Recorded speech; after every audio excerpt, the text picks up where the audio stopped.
Gen Z is turning to a life of crime. So, it's not that well, no, I'm not a fan of Gen Z, period. But my biggest problem with Gen Z is the fact that they are so entitled in their perspective. On one hand, they were dealt a difficult hand. The millennials were dealt a worst hand, but Gen Z, regardless, have been dealt a difficult hand. I saw an article where these people tried to argue, these authors tried to argue that Gen Z was given a golden economy.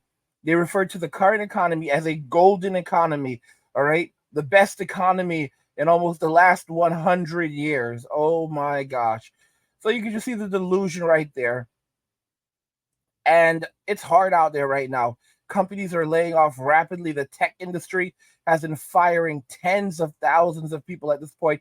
I mean, it may have tipped at 100,000 already.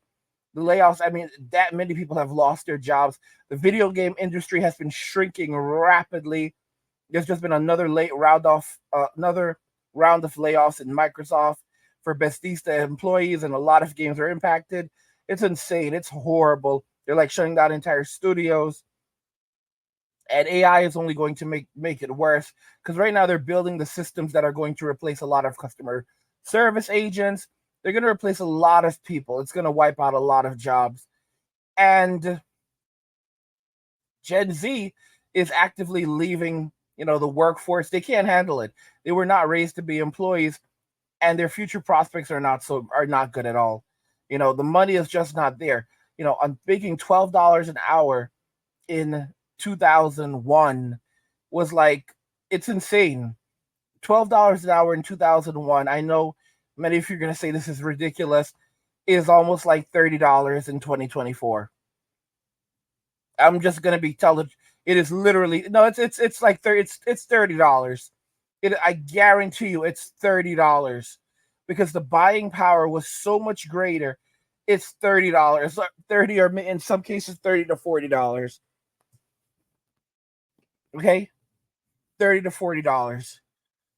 Because I think about it now, what I could have done with that money back then, and it's just night and day. It's literally just night and day when I think about it very, very carefully. But now reports are coming out regarding what's happening with the economy and decisions that were made by the US government that's going to have a very significantly negative impacts on Gen Z. And you see what's happening around the country right now in the US. You see what the Gen Zers are doing. They are turning to a life of crime. They are practicing what we would refer to as takeovers. It's they are squatting, increasingly becoming squatters, taking over properties. It's only a matter of time before they start pooping in the streets. You think I'm joking? I'm very, very serious. When they become homeless and they don't have bathrooms, they're gonna start pooping in the streets. One of them threatened to poop wherever I live. In the comments section, I blocked him, but it's just the disdain from Gen Z is very, very serious right now. They were already dishonest to begin with, and now they basically feel like, well, if there's no point, they're going to do whatever it takes to survive. If that means steal, and a lot of you are like, well, we'll defend ourselves. Gen Z doesn't know what's Gen Z. Their brains aren't working properly. These are people who don't fear God. They make it very clear they believe He exists. They just don't care. Keyword is care. And there are those of you who are like, oh, well, they're gonna care. No, you're fools. You don't get it. Like, if Gen Z had the option to choose between a hard life and then heaven, or a life of luxury and then hell, Gen Z would choose the life of luxury and then hell, because going to hell would just basically be like going home for them. You know, this is they are demonic. They have that demonic energy. Let's jump into the video. A former White House economist is warning of the burden U.S. debt will have on Gen Z and blames mistakes made by the Treasury Department. In an opinion piece for Project Syndicate, Todd Buchholz and former Labor Department employee James Carter write, quote, rather than issuing 50 or 100-year bonds when interest rates were at rock bottom, the U.S. Treasury dismissed this option and simply continued to borrow on a short-term basis. Now that U.S. interest payments are ballooning, the scale of this blunder has become apparent.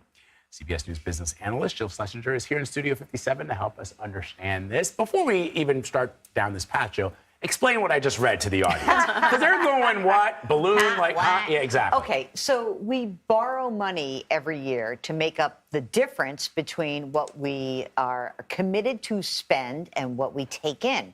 Just think about that, right?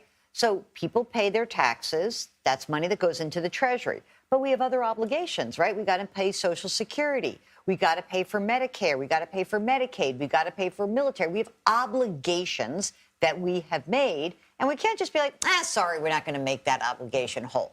So every year we borrow money. That annual deficit adds up to a national debt level. And so you see, we used to have a debt clock here in New York. I don't even know if it still exists, but it's trillions and trillions of dollars, right? Yeah. $34 trillion. It's a massive number. By the way, good thing to remember, trillion, T, 12 zeros. That's how you remember it. Okay. Oh, that's good. It's a big number. And the problem isn't so much the absolute amount of the money that we have borrowed, but it is about what portion that we're paying back, the interest payments, and what that's eating up in and of itself. So what we have seen is over the last 20 years that the amount of money that we're paying in interest is ballooning. That's the ballooning part, because the absolute number doesn't really matter. We're never going to zero. So think about this. Would you rather pay interest on a mortgage at 7% or 3%? A 3. Thank you. Very good. So the point of this whole article is to say, hey, when interest rates were really low back in 2020 and 2021, where everyone was locking in those 3% mortgage rates, why didn't the U.S. government say to the world, hey, we want to borrow money from you for a longer period of time? The U.S. borrows money daily, weekly, monthly, annually, 5 years, 10 years, 20 years, and 30 years. So the idea was, hey, wouldn't it be cool if we could borrow money for 50 years or 100 years while interest rates were really low? This was first, it's been looked at by various Treasury secretaries, but Steve Mnuchin looked at it in the spring of 2020. When in the middle of COVID, interest rates plunged, hey, let's borrow a bunch of money for a longer period of time. He decided against it. Janet Yellen looked at it also in 2021. Same thing. So the question is, why didn't we go longer to lock in those low rates? And so Gen Z is being affected how? So I think the way that you have to consider this is that because we have long-term debt obligations, because we have these programs that need to be financed, the way that you would actually raise the money to do that would be to what? Raise taxes, right? So you would either do one of two things: cut the programs, which I don't think is going to happen, or raise taxes. So there have been a lot of arguments that in order to pay for all these boomers who are retiring, where we've got these peak boomers, people turning 65, there's 4 million a year now till 2030, to pay for all of that, that we are essentially burdening the younger generation. And the other part of the burden comes in the form of higher interest rates overall. And that really does cause a problem. If you're young and you're borrowing and you're paying back your student loan, many people borrowed money from the government for student loans and it was 3%. Now it's 7%, 6 or 7%. They can't buy houses as easily for lots of different dynamics. So when we talk about the burden of these debt levels, we're really talking about, we're asking this younger generation to foot the bill. And then, so is there a way to course correct so the burden is not so heavy for Gen Z? Well, I think the course correction is going to be what I believe will occur is that taxes will go up for everybody. I'm sorry that that's a bummer. Like, I'm obviously not running for office. So, phew. But I think the problem is that the structure of our population is such that we're going to have to see higher taxes in the future to pay for these things. I think that we can't course correct now. Maybe we go back when interest rates fall again at some point in the future. Maybe we do that. But it's kind of like if you missed your opportunity to refi, you don't have it again. And I do think there's been a pushback because some people believe that issuing a 50 or 100-year bond in 2020 or 2021, glad you're an old finance guy, the question is, in 2020 or 2021, would I actually take just a 2% interest rate for 50 years? Right. That's a lot to ask. So yeah. the real question was, even if you could do it at that time, would anyone buy those bonds? Right. Jill, it's really fascinating. Yeah, Thank really you. Oh, I'm glad I made it fascinating. Yeah, you did. Now, guys, this is a bad situation. This is an awful situation.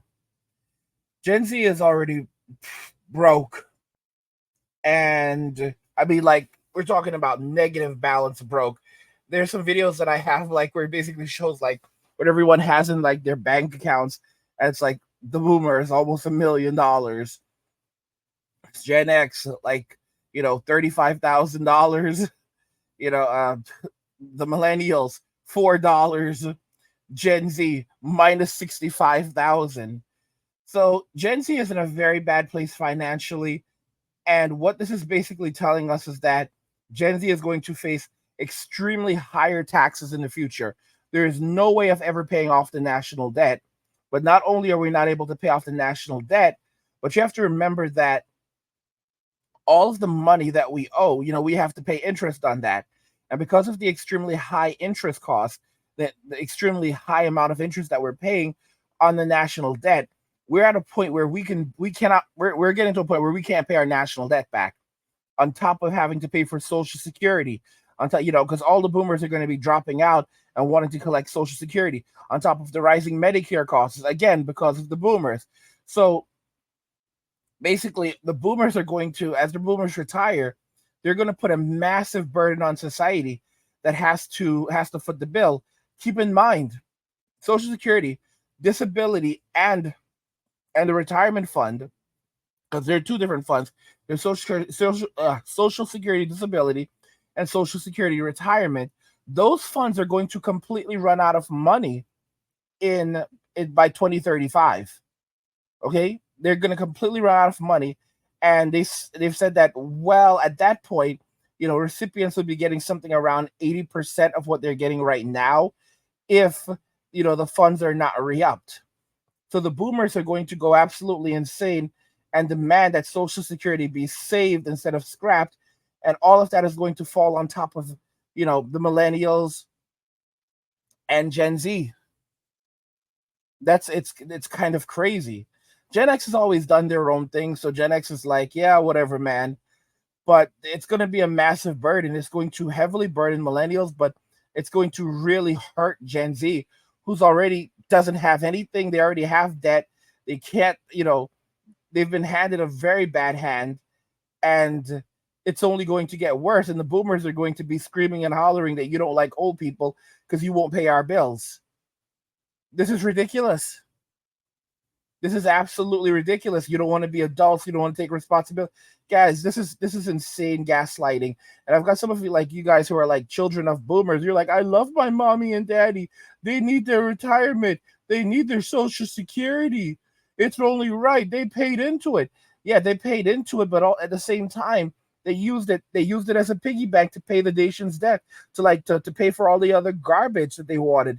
They were irresponsible. And now it's going to result in higher interest rates. So it's going to cost more to borrow money. You're going to be spending lots more on student loan debt and everything else, personal debt, credit card debt, just trying to survive. And then on top of that, we're going to have significantly higher taxes. Like taxes are going to skyrocket. So this is you look at what's happening. Like, there's no one's going to, guys, everyone's going to be broke. Gen Z is going to be like, they're already doing this. They're already squatting. They're already doing territory takeovers. They're already leaning into degeneracy. I don't know what to say.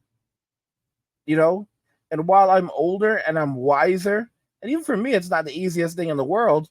Gen Z has no experience. They have no experience, and they have no proper guidance. I don't know. This is madness. And it's like, it's easy to sit around and say, well, we all knew everything was going to hell. That's what really a lot of men are doing right now, especially after what women have done in Western society. Most men don't have a dog in the fight. They're just basically watching from the sidelines, sipping a beer. They're not fighting. Men will not lift a finger for love of family or love of country, because their country has destroyed their lives. And you look at what women in Western society have done, and men are basically like, okay, cool, I'm out. So men don't have a dog in the fight right now. It's a bad thing. And the state is not a person. The state is not a human being. The state does not have a soul. Hence, the state can lead to the country's collapse very, very quickly. And when the country starts to collapse, that's when you begin to see tyranny Extreme Tyranny Manifest. Guys, don't forget I have another channel called Angry where I discuss gaming, anime, geek stuff, nerd stuff, real world stuff, or whatever else interests me. There's a link to a description of the video. Go check the channel out, subscribe to the channel, support my work. And also, don't forget that I have another channel called Men Walking Away where I release daily videos. There's a link to the Men Walking Away channel description of the video. If you're enjoying the content on the Angry Guy channel and you want even more of this content, head over to Men Walking Away. It's linked in the description of the video. Go check it out, subscribe to the channel, support my work. I mean, guys, what do you think regarding this? Gen Z is turning to a life of crime. Let me know your thoughts and we'll talk about it in the comments. Like the video if you like it. Don't forget to subscribe. And if you like the video, share the video. And just remember that all roads lead to MWA Men Walking Away. And cheers.